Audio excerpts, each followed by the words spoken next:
Team Tiger Hunters. Please welcome on stage Mr. Akshay Thankar.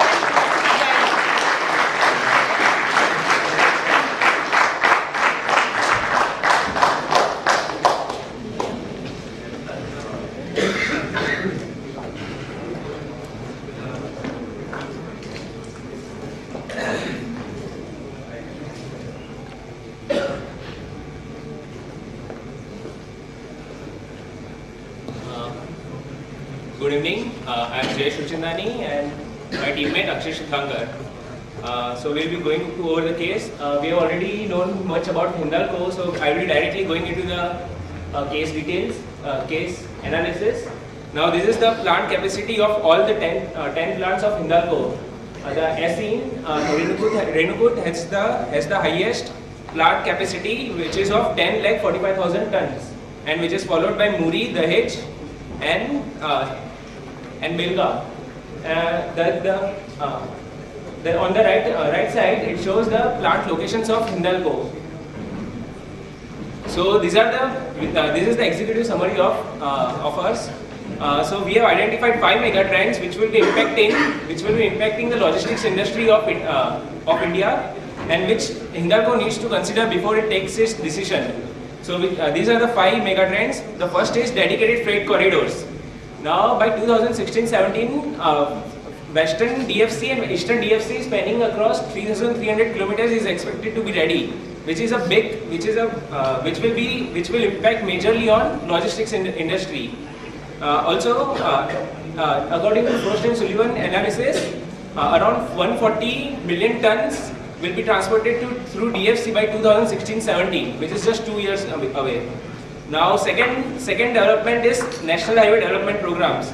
Golden Quadrilateral project, which has already been completed, almost 99% complete, and now north-south and east-west corridors, which spans across around almost 700 kilometers, which will also be a major which will also bear a major impact on logistics industry. Now, third is multimodal corridors. Now, what government is planning is they are planning to develop multimodal corridors that will handle the multimodal transport operators near the DFCs. So, which will it is kind of boost for multimodal logistics. Also, they are planned along the DFCs, for example, Delhi NCR, Jaipur, Gandhidham, Ahmedabad. Also, we have considered the impact of GST. What will be the impact of GST on logistics industry? For example, there will be a more incentive to outsource the warehousing function to 3PL. That means third-party logistics service providers. Also, there will be elevation in complexities of complex documentation, and interstate barriers. Also, fifth mega trend we considered is piggyback or trailer train. Now, this is kind of new trailer train that is being innovated. In this, there is a seamless integration between the rail and road transport. So, so if there is a container, it can be directly attached to the train from the road, and also vice versa. So we have suggested 3 key recommendations. Hindalco should go for multimodal transport, because multimodal parks which is being developed along DFC will help is a major booster for multimodal transport. So Hindalco should go with multimodal transport. Also, DFC transport will enable faster and low cost delivery of cargo.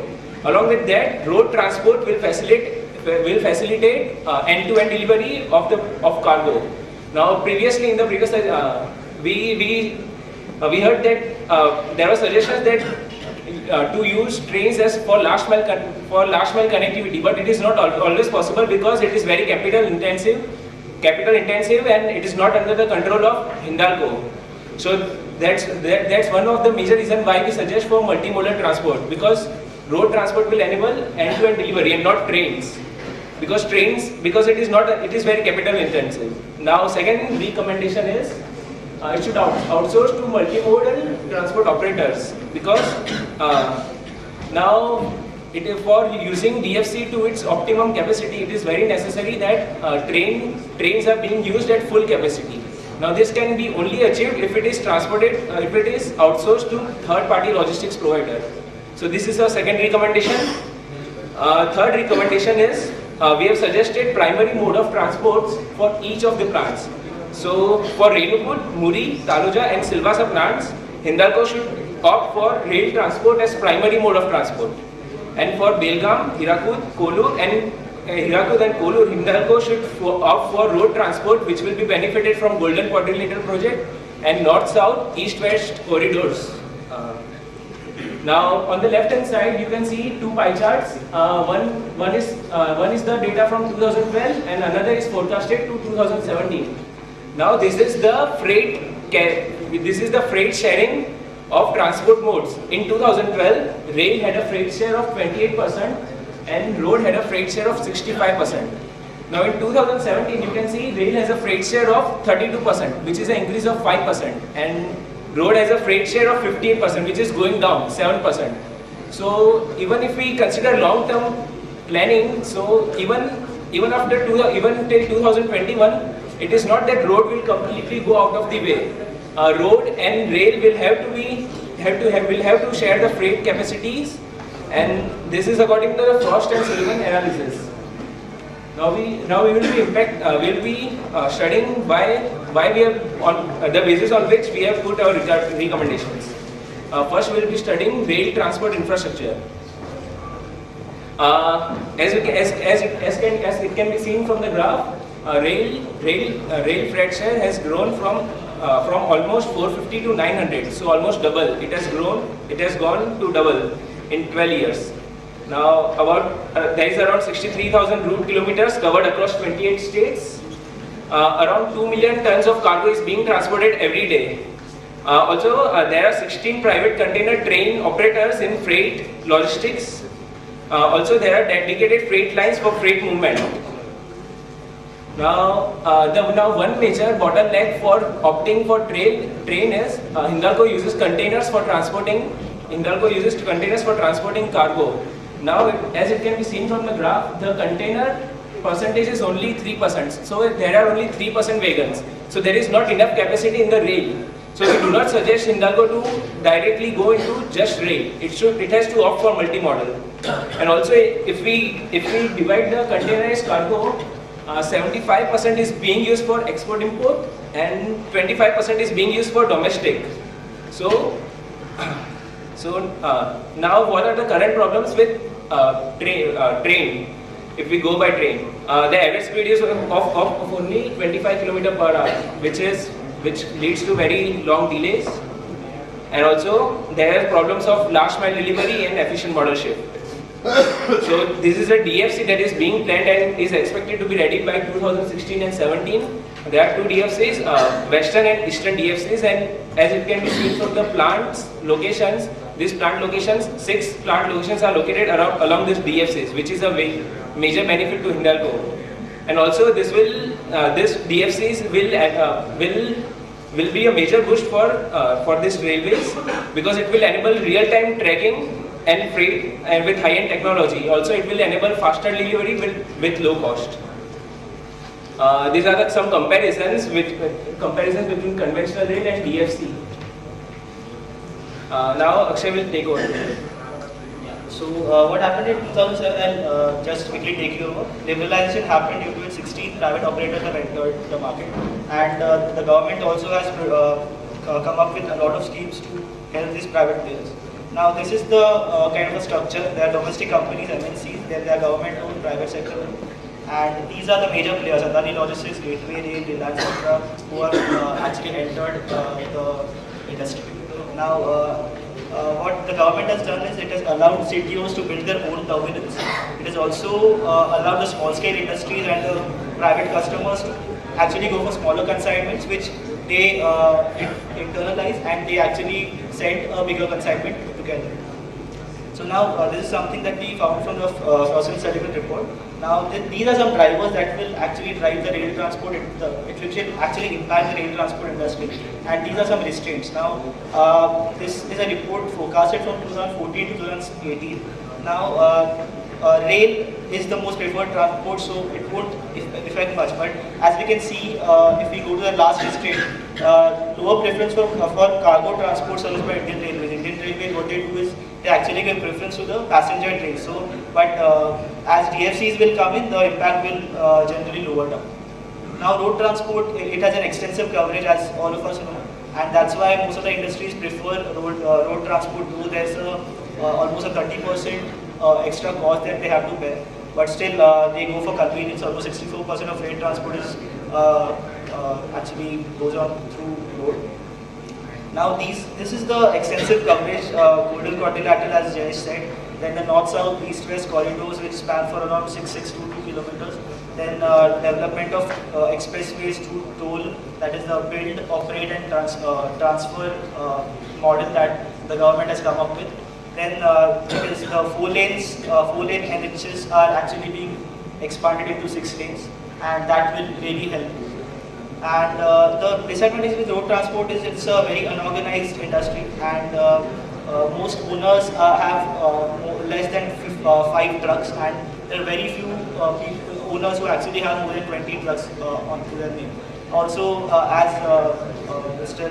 Ratnakar said, 21 kilometers per hour is the maximum that the trucks can go, and these trucks can maximum cover 250 kilometers.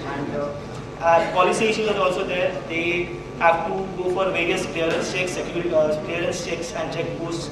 But we think GST will usually affect how these things go about.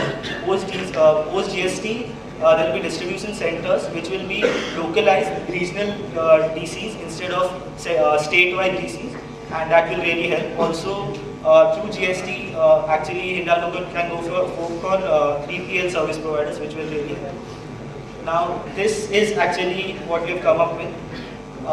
These are our recommendations based on this map.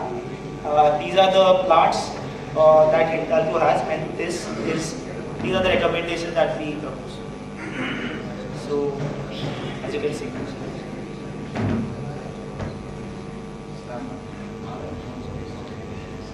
Yeah, so the eastern DFC will be convenient for Renukoot, Muri, Bellu, western DFC for Dahej, Taloja, Silvassa. The Golden Quadrilateral will help with these, and that's it. So that's our executive summary all over again, just to get you into perspective. And thank you so much.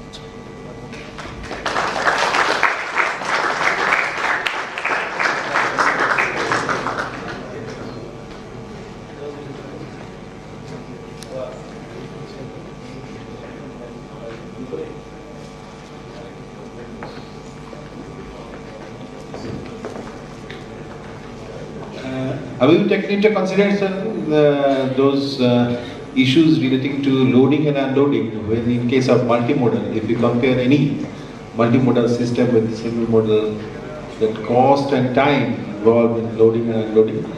So actually we have done qualitative analysis, and we found that multimodal corridors are being developed along the DFC.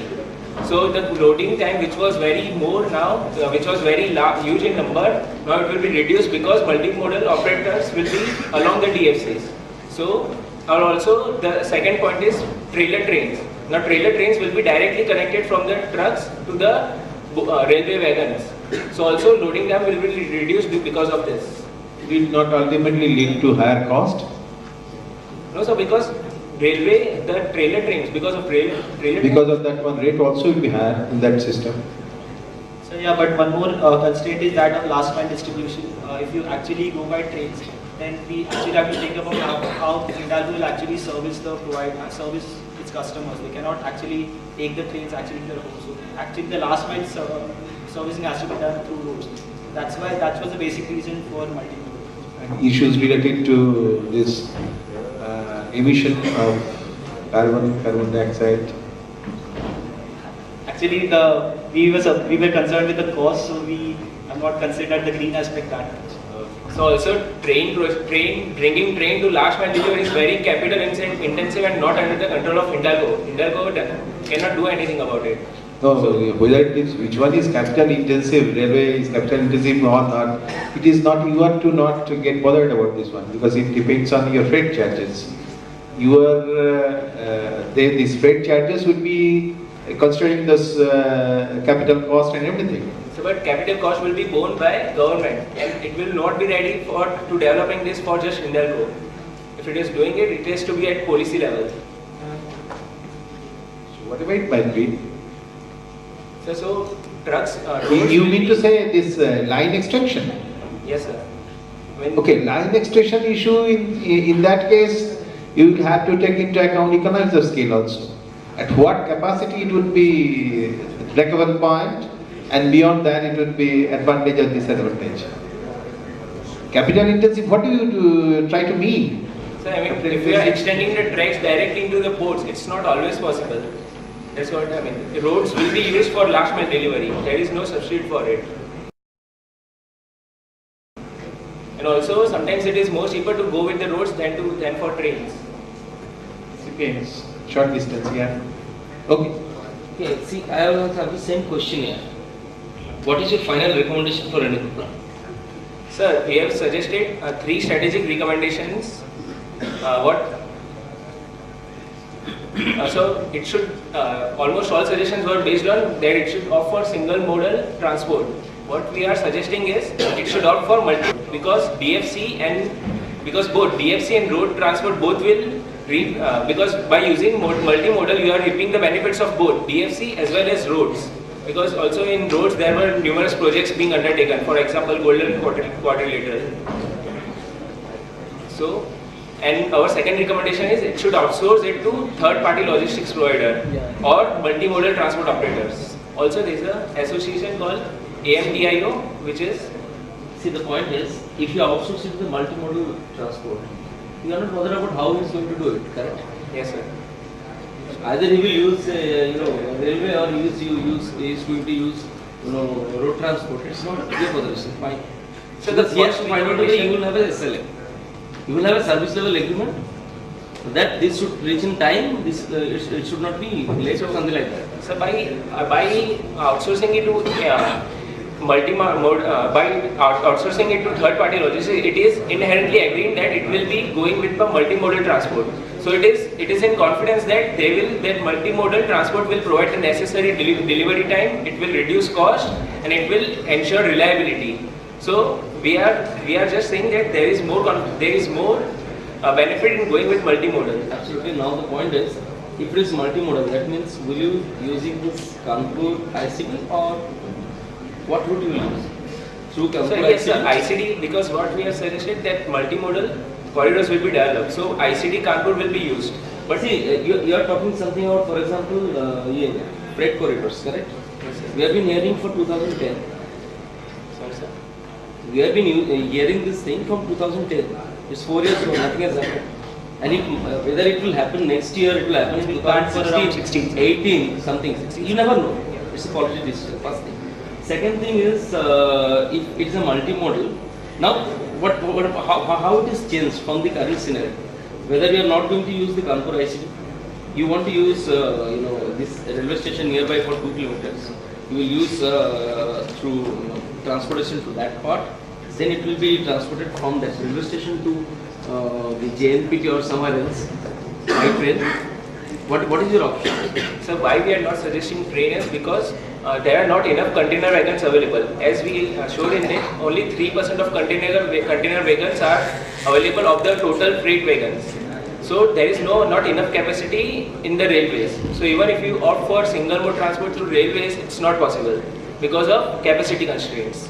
And also what we are suggesting is there will be an innovation. There is an innovation coming in trailer trains. This trailer trains, there will be a seamless integration between the road and railways. So if there is a container wagon, you can directly connect it with the trains. So that same wagon will be used Same wagon as a will- carriage for a train as well as on the roads. So this is the main innovation coming up. Just one question. So, what is the assumption, basic assumption you have taken to transport any vehicle or anything from one plant to another area? Have you considered the consumption area? Have you considered Delhi is the more consumption area? Whether Jaipur? Yes, sir. Actually, we are trying to find out about the consumption, about the transport of each plant. I mean, where does it transports? Each plant, where does it transport? But the data was not available, so we have not considered it. So, to the team which was at the high-end restaurant, right? They've been to thoughts. They are wanting a solution. So I hope you are not telling them to wait until the dedicated freight corridor comes. No, sir, no. It should just from now onwards. It should start orienting towards railways, because right now what is given in the case, it is transporting more through roads, which is leading to low delivery. Also, Golden Quadrilateral has been congested very much. So it has been using roads extensively, and what we are suggesting is it should also give equal preference to railways. It should reap benefits from both DFC as well as NHDP, National Highway Development Programs, and not just as long as the case is concerned. See, the road transport is still Kanpur, correct? Yes, sir. Till Kanpur ICD. After that, whether it goes to the western coast, whether it goes to eastern coast, it's through railway. Correct? Current scenario is that? Yes, sir. Okay. How it is going to be changed? My question is that whether you will be using the same ICD Kanpur, or you will use somewhere else, some other options. So actually, My question is that only, very simple. Whether the same route will be used, or you want to have a different route.